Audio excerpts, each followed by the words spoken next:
أعوذ بالله من الشيطان الرجيم. بسم الله الرحمن الرحيم. وإذا سمعوا ما أنزل إلى الرسول ترى أعينهم تفيض من الدمع مما عرفوا من الحق يقولون ربنا آمنا فاكتبنا مع الشاهدين. وما لنا لا نؤمن بالله وما جاءنا من الحق ونطمع أن يدخلنا ربنا مع القوم الصالحين فأصابهم الله بما قالوا جنات تجري من تحتها الأنهار خالدين فيها وذلك جزاء المحسنين. والذين كفروا وكذبوا بآياتنا أولئك أصحاب الجحيم. يا أيها الذين آمنوا لا تحرموا طيبات ما أحل الله لكم ولا تعتدوا إن الله لا يحب المعتدين.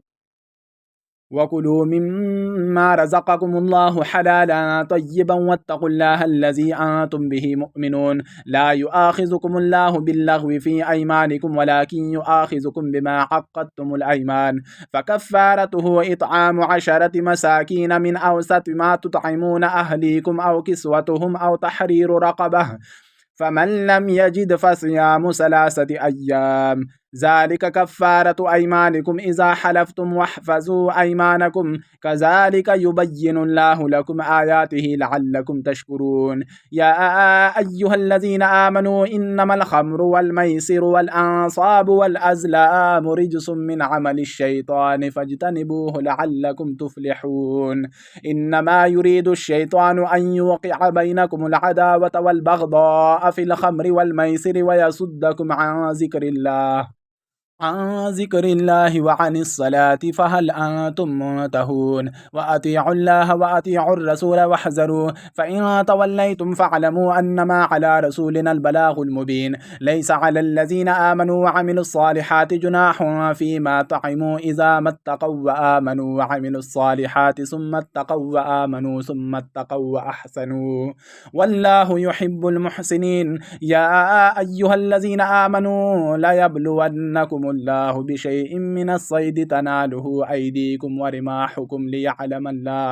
ليعلم الله من يخافه بالغيب فمن اعتدى بعد ذلك فله عذاب أليم. يا أيها الذين آمنوا لا تقتلوا الصيد وأنتم حرم ومن قتله منكم متعمدا فجزاء مثل ما قتل من النعم يحكم به ذوى عدل منكم هديا بالغ الكعبة أو كفارة طعام مساكين أو عدل ذلك صياما ليذوق وبال أمره عفى الله عما سلف ومن عاد فينتقم الله منه والله عزيز ذو انتقام. أحل لكم صيد البحر وطعامه متاعا لكم وللسيارة وحرم عليكم صيد البر ما دمتم حرما واتقوا الله الذي إليه تحشرون. جعل الله الكعبة البيت الحرام قياما للناس والشهر الحرام والهدي والقلائد ذلك لتعلموا أن الله يعلم ما في السماوات وما في الأرض وأن الله بكل شيء عليم. اعلموا أن الله شديد العقاب وأن الله غفور رحيم. ما على الرسول إلا البلاغ والله يعلم ما تبدون وما تكتمون. قل لا يستوي الخبيث والطيب ولو أعجبك كثرة الخبيث فاتقوا الله يا أولي الألباب لعلكم تفلحون. يا أيها الذين آمنوا لا تسألوا عن أشياء إن تبد لكم تسؤكم وإن تسألوا عنها حين ينزل القرآن تبد لكم عفى الله عنها والله غفور حليم. قد سألها قوم من قبلكم ثم أصبحوا بها كافرين. ما جعل الله من بحيرة ولا سائبة ولا وسيلة ولا حام ولكن الذين كفروا يفترون على الله الكذب وأكثرهم لا يعقلون. وإذا قيل لهم تعالوا إلى ما أنزل الله وإلى الرسول قالوا حسبنا ما وجدنا عليه آباءنا أولو كان آباؤهم لا يعلمون شيئا ولا يهتدون. يا أيها الذين آمنوا عليكم أنفسكم لا يضركم من ضل إذا اهتديتم إلى الله مرجعكم جميعا فينبئكم بما كنتم تعملون. يعلمون. يا أيها الذين آمنوا شهادة بينكم إذا حضر أحدكم الموت حين الوصية اثنان ذوى عدل منكم أو آخران من غيركم إن أنتم ضربتم في الأرض فأصابتكم مصيبة الموت تحبسونهما من بعد الصلاة فيقسمان بالله إن ارتبتم لا نشتري به ثمنا ولو كان ذا قربى ولا نكتم شهادة الله إنا إذا لمن الآثمين. فإن عثر على أنهما استحقا إثما فآخران يقومان مقامهما من الذين استحق عليهم الأوليان فيقسمان بالله لشهادتنا أحق من شهادتهما وما اعتدينا إنا إذا لمن الظالمين. ذلك أدنى أن يأتوا بالشهادة على وجهها أو يخافوا أن ترد أيمان بعد أيمانهم واتقوا الله واسمعوا والله لا يهدي القوم الفاسقين. يوم يجمع الله الرسل فيقول ماذا أجبتم قالوا لا علم لنا إنك أنت علام الغيوب. إذ قال الله يا عيسى ابن مريم اذكر نعمتي عليك وعلى والدتك إذ أيدتك بروح القدس تكلم الناس في المهد وكهلا وإذ علمتك الكتاب والحكمة والتوراة والإنجيل وإذ تخلق من الطين كهيئة الطير بإذني فتنفخ فيها فتكون طيرا بإذني وتبرئ الأكمه والأبرص بإذني وإذ تخرج الموتى بإذني وإذ كففت بني إسرائيل عنك إذ جئتهم بالبينات فقال الذين كفروا منهم إن هذا إلا سحر مبين. وإذ أوحيت إلى الحواريين أن آمنوا بي وبرسولي قالوا آمنا واشهد بأننا مسلمون. إذ قال الحواريون يا عيسى ابن مريم هل يستطيع ربك أن ينزل علينا مائدة من السماء قال اتقوا الله إن كنتم مؤمنين. قالوا نريد أن نأكل منها وتطمئن قلوبنا ونعلم أن قد صدقتنا ونكون عليها من الشاهدين. قال عيسى ابن مريم اللهم ربنا أنزل علينا مائدة من السماء تكون لنا عيدا لأولنا وآخرنا وآية منك وارزقنا وأنت خير الرازقين. قال الله إني منزلها عليكم فمن يكفر بعد منكم فإني أعذبه عذابا لا أعذبه أحدا من العالمين. صدق الله العظيم. وإذ قال الله يا عيسى ابن مريم أأنت قلت للناس اتخذوني وأمي إلهين من دون الله قال سبحانك ما يكون لي أن أقول ما ليس لي بحق إن كنت قلته فقد علمته تعلم ما في نفسي ولا أعلم ما في نفسك إنك أنت علام الغيوب. ما قلت لهم إلا ما أمرتني به أن اعبدوا الله ربي وربكم وكنت عليهم شهيدا ما دمت فيهم فلما توفيتني كنت أنت الرقيب عليهم وأنت على كل شيء شهيد. إن تعذبهم فإنهم عبادك وإن تغفر لهم فإنك أنت العزيز الحكيم. قال الله هذا يوم ينفع الصادقين صدقهم لهم جنات تجري من تحتها الأنهار خالدين فيها أبدا رضي الله عنهم ورضوا عنه ذلك الفوز العظيم. لله ملك السماوات والأرض وما فيهن وهو على كل شيء قدير. سورة الأنعام مكية. بسم الله الرحمن الرحيم. الحمد لله الذي خلق السماوات والأرض وجعل الظلمات والنور ثم الذين كفروا بربهم يعدلون. هو الذي خلقكم من طين ثم قضى أجلا وأجل مسمى عنده ثم أنتم تمترون. وهو الله في السماوات وفي الأرض يعلم سركم وجهركم ويعلم ما تكسبون وما تأتيهم من آية من آيات ربهم إلا كانوا عنها معرضين. فقد كذبوا بالحق لما جاءهم فسوف يأتيهم أنباء ما كانوا به يستهزئون. ألم يروا كم أهلكنا من قبلهم من قرن مكناهم في الأرض ما لم نمكن لكم وأرسلنا السماء عليهم مدرارا وجعلنا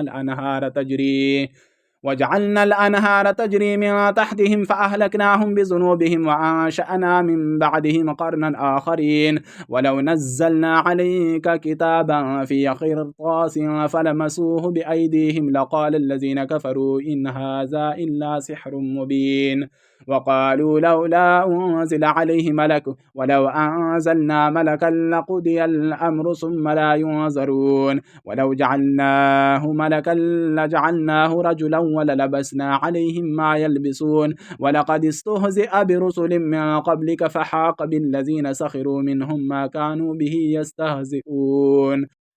قل سيروا في الأرض ثم انظروا كيف كان عاقبة المكذبين قل لمن ما في السماوات والأرض قل لله كتب على نفسه الرحمة ليجمعنكم إلى يوم القيامة لا ريب فيه الذين خسروا أنفسهم فهم لا يؤمنون وله ما سكن في الليل والنهار وهو السميع العليم قل أغير الله أتخذ وليا فاتر السماوات والأرض وهو يطعم ولا يطعم قل إني أمرت أن أكون أول من أسلم ولا تكونن من المشركين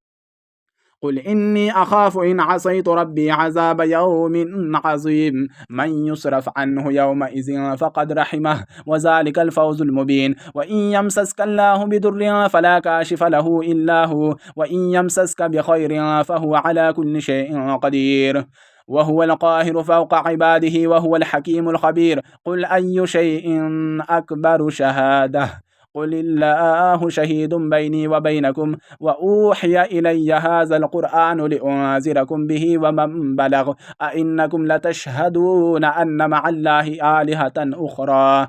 قل لا أشهد قل إنما هو إله واحد وإنني بريء مما تشركون الذين آتيناهم الكتاب يعرفونه كما يعرفون أبناءهم الذين خسروا أنفسهم فهم لا يؤمنون ومن أظلم ممن افترى على الله كذبا أو كذب بآياته إنه لا يفلح الظالمون ويوم نحشرهم جميعا ثم نقول للذين أشركوا أين شركاؤكم الذين كنتم تزعمون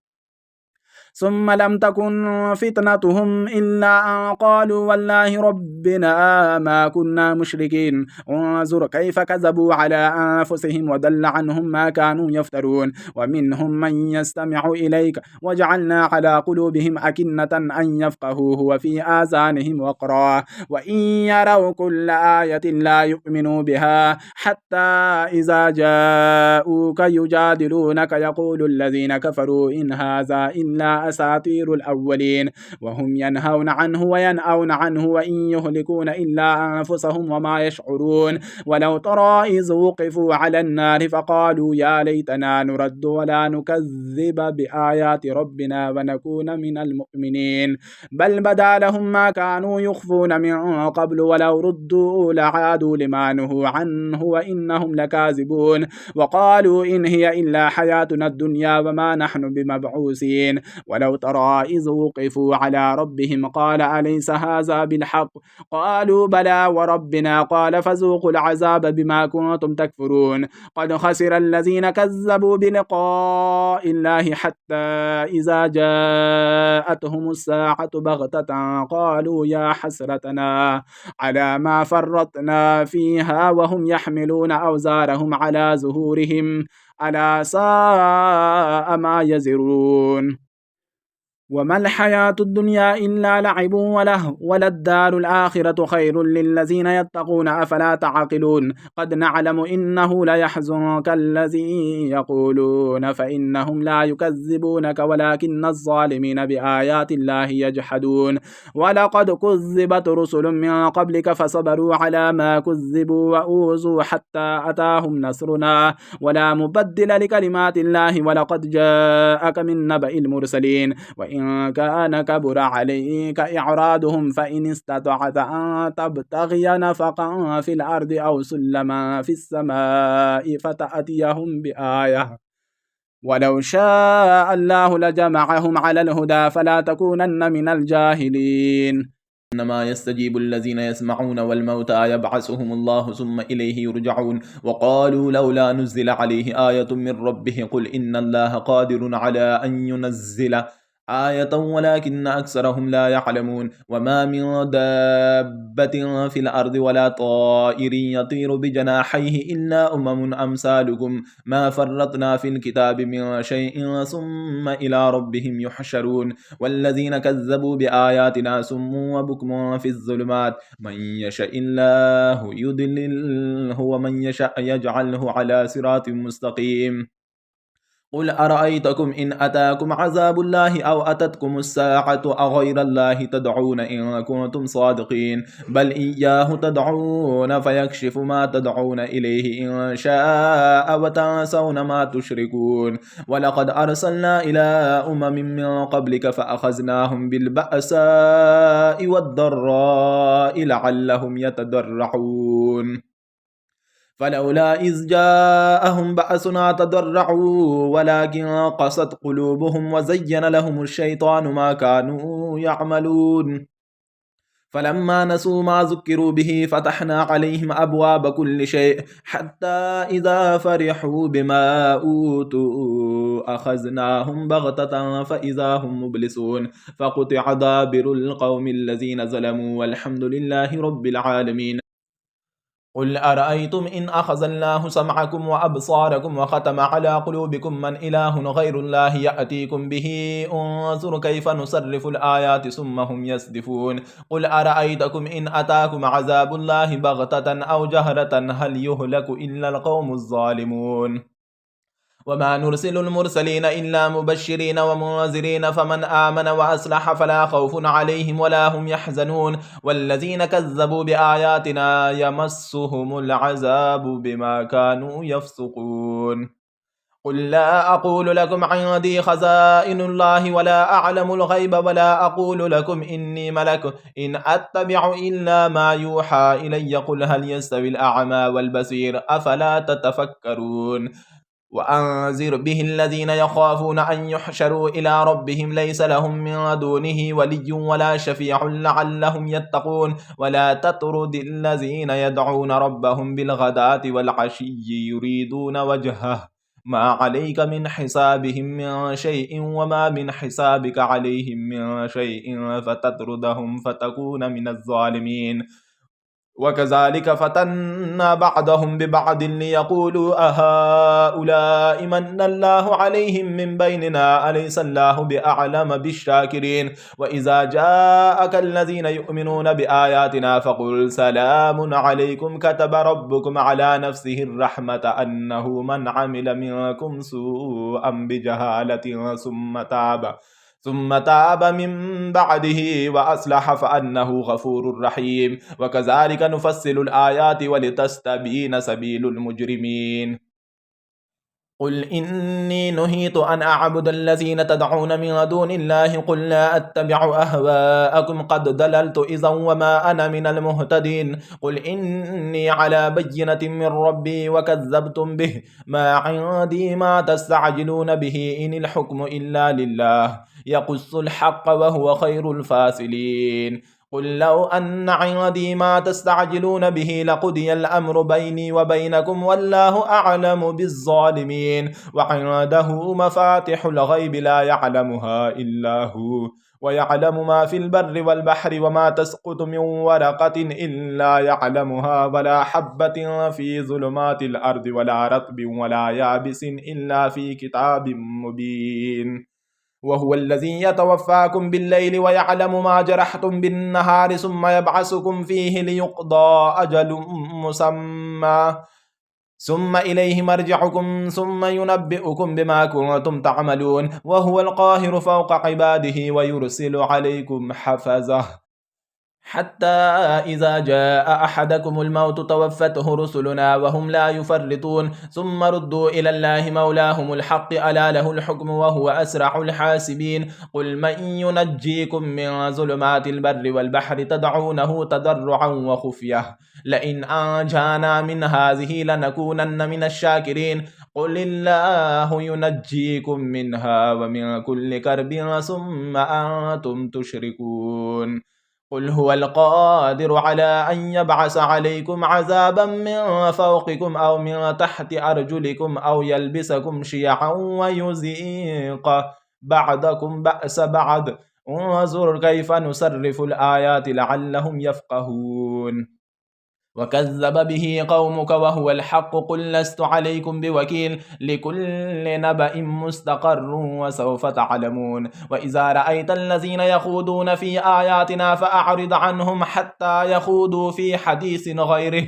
وإما ينسينك الشيطان فلا تقعد بعد الذكرى مع القوم الظالمين وما على الذين يتقون من حسابهم من شيء ولكن ذكرى لعلهم يتقون وذر الذين اتخذوا دينهم لعبا ولهوا وغرتهم الحياة الدنيا وذكر به أن تبسل نفس بما كسبت ليس لها من دون الله ولي ولا شفيع وإن تعدل كل عدل لا يؤخذ منها أولئك الذين أبسلوا بما كسبوا لهم شراب من حميم وعذاب أليم بما كانوا يكفرون قل أندعو من دون الله ما لا ينفعنا ولا يضرنا ونرد على أعقابنا بعد إذ هدانا الله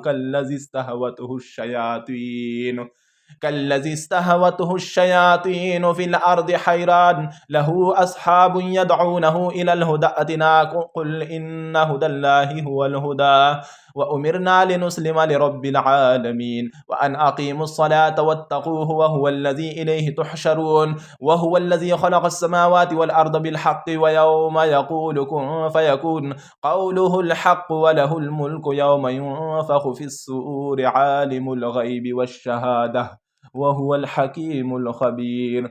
وإذ قال إبراهيم لأبيه آزر أتتخذ أصناما آلهة إني أراك وقومك في ضلال مبين وكذلك نري إبراهيم ملكوت السماوات والأرض وليكون من الموقنين فلما جن عليه الليل رأى كوكبا قال هذا ربي فلما أفل قال لا أحب الآفلين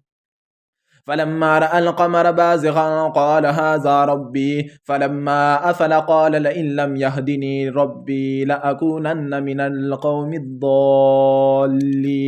فلما رأى الشمس بازغة قال هذا ربي هذا أكبر فلما أفلت قال يا قوم إني بريء مما تشركون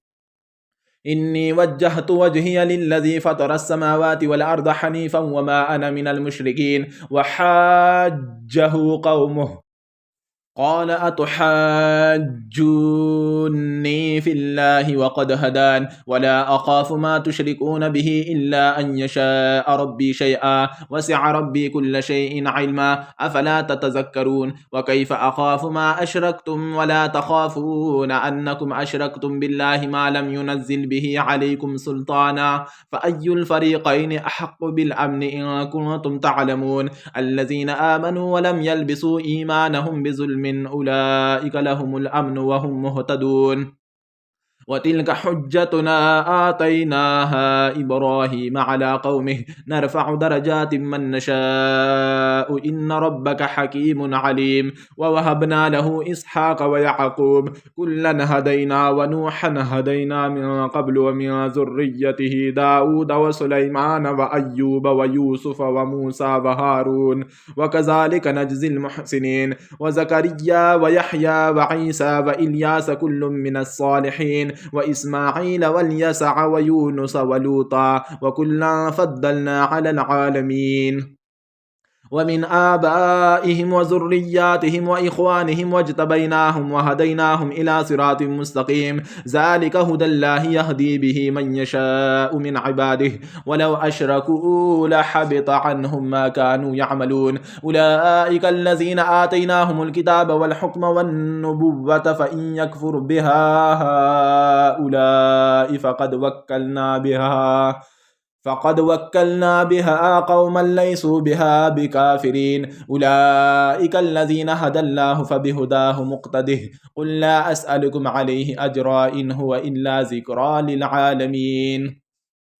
وما قدر الله حق قدره إذ قالوا ما أنزل الله على بشر من شيء قل من أنزل الكتاب الذي جاء به موسى نورا وهدى للناس تجعلونه قراطيس تبدونها وتخفون كثيرا وعلمتم ما لم تعلموا أنتم ولا آباؤكم قل الله ثم ذرهم في خوضهم يلعبون وهذا كتاب أنزلناه مبارك مصدق الذي بين يديه ولتنذر القرى ومن حولها والذين يؤمنون بالآخرة يؤمنون به وهم على صلاتهم يحافظون ومن أظلم ممن افترى على الله كذبا أو قال أوحي إلي ولم يوحى إليه شيء ومن قال سأنزل مثل ما أنزل الله ولو ترى إذ الظالمون في غمرات الموت والملائكة باسطوا أيديهم أخرجوا أنفسكم اليوم تجزون عذاب الهون بما كنتم تقولون على الله غير الحق وكنتم عن آياته تستكبرون ولقد جئتمونا فرادا كما خلقناكم أول مرة وتركتم ما خولناكم وراء ظهوركم وما نرى معكم شفعاءكم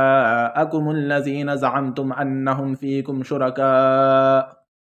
لقد تقطع بينكم وضل عنكم ما كنتم تزعمون إن الله فالق الحب والنوى يخرج الحي من الميت ومخرج الميت من الحي ذلكم الله فأنا تؤفكون فالق الإصباح وجعل الليل سكنا والشمس والقمر حسبانا ذلك تقدير العزيز العليم وهو الذي جعل لكم النجوم لتهتدوا بها في ظلمات البر والبحر قد فصلنا الآيات لقوم يعلمون وهو الذي أنشأكم من نفس واحدة فمستقر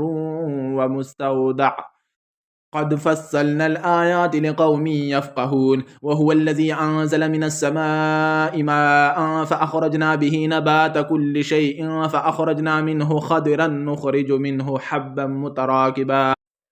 ومن النخل من طلعها قنوان ودانية وجنات من أعناب والزيتون والرمان مشتبها وغير متشابه انظروا إلى ثمره إذا أثمر وينعه إن في ذلكم لآيات لقوم يؤمنون وجعلوا لله شركاء الجن وخلقهم وخلقوا له بنين وبنات بغير علم سبحانه وتعالى عما يصفون بديع السماوات والأرض أنى يكون له ولد ولم تكن له صاحبة وخلق كل شيء وهو بكل شيء عليم ذلكم الله ربكم لا إله إلا هو خالق كل شيء فاعبدوه وهو على كل شيء وكيل لا تدركه الأبصار وهو يدرك الأبصار وهو اللطيف الخبير قد جاءكم بصائر من ربكم فمن أبصر فلنفسه ومن عمي فعليها وما أنا عليكم بحفيظ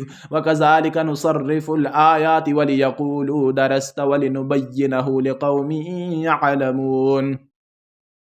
اتبع ما أوحي إليك من ربك لا إله إلا هو وأعرض عن المشركين ولو شاء الله ما أشركوا وما جعلناك عليهم حفيظا وما أنت عليهم بوكيل ولا تسبوا الذين يدعون من دون الله فيسبوا الله عدوا بغير علم كذلك زينا لكل أمة عملهم ثم إلى ربهم مرجعهم فينبئهم بما كانوا يعملون وأقسموا بالله جهد أيمانهم لئن جاءتهم آية ليؤمنن بها قل إنما الآيات عند الله وما يشعركم أنها إذا جاءت لا يؤمنون ونقلب أفئدتهم وأبصارهم كما لم يؤمنوا به أول مرة ونذرهم في طغيانهم